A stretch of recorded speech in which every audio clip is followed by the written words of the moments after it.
Developing tonight, we're learning one woman is dead after a man took hostages inside of a Trader Joe's in Los Angeles. That suspect now in custody. We've been following this story online since it first broke around 8 tonight. Tonight, we are hearing from one of the survivors about the final moments on that duck boat and what she thinks went wrong.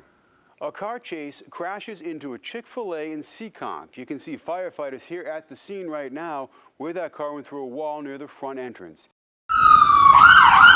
Boston EMS answers calls every night, but on cold nights, they provide an extra layer of protection. You know, we're very concerned about anybody who's out in the street. Ed Hassan's been with Boston EMS 31 years. Now a deputy superintendent, he says his units are on high alert when temperatures plummet. We might want to just stop and ask them, you know, how they're doing, where they're headed, and seeing if we can't help them out. The first call is for a woman injured at South Station. Calls for someone with a head injury, and maybe it is, maybe it isn't. A passenger fell and hit her head. Luckily, EMTs could treat her inside the warm train. Next, we meet up with the Community Assistance, or CAT team, who just helped a cold, homeless woman. She didn't want to go anywhere, so they gave her a couple extra blankets, and she was very appreciative. Another call comes in. We got a call for somebody in a wheelchair outside that the caller thinks may need some kind of assistance. This man stuck outside, his wheelchair battery dead from the frigid temps. Errol Fernandez called 911. He said, "Oh God, please help me." So 3 EMTs pushed the man in his 300-pound wheelchair up the ramp. Once safely inside, it's back to the cold streets. He's in his apartment, he's warm, he's safe, and we're on our way. Fire! This may seem like a regular boxing class, but take a closer look.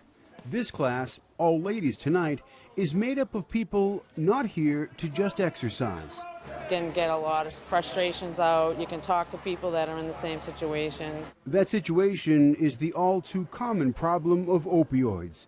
Paula's son is in the throes of addiction. Robin lost her son in May. I'm never going to get over this. It's horrible. But they come here to TNT Boxing in Randolph to let it out. It brings up a lot of emotion. It feels good, it feels bad, but just to be able, it's a release. Let It Out is the name of this class. It's the brainchild of Catherine Fennelly.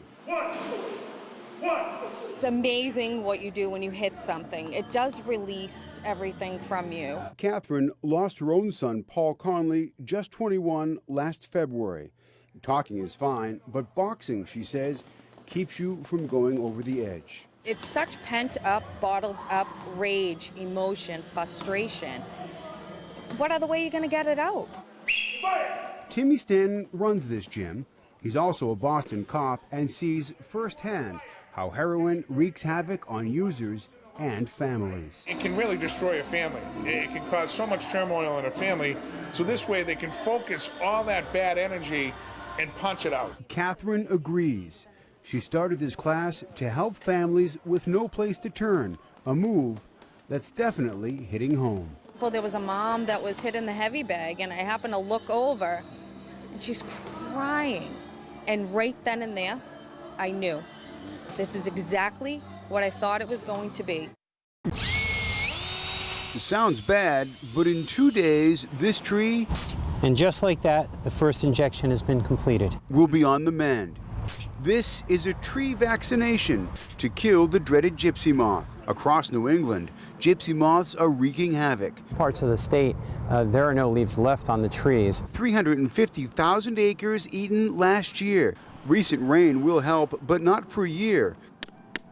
There is a method, though, that gives trees a shot in the arm, so to speak. We're talking about, an ounce in an entire tree, a teaspoon or less. Rob Gordon is an arborist for ArborJet based in Waltham.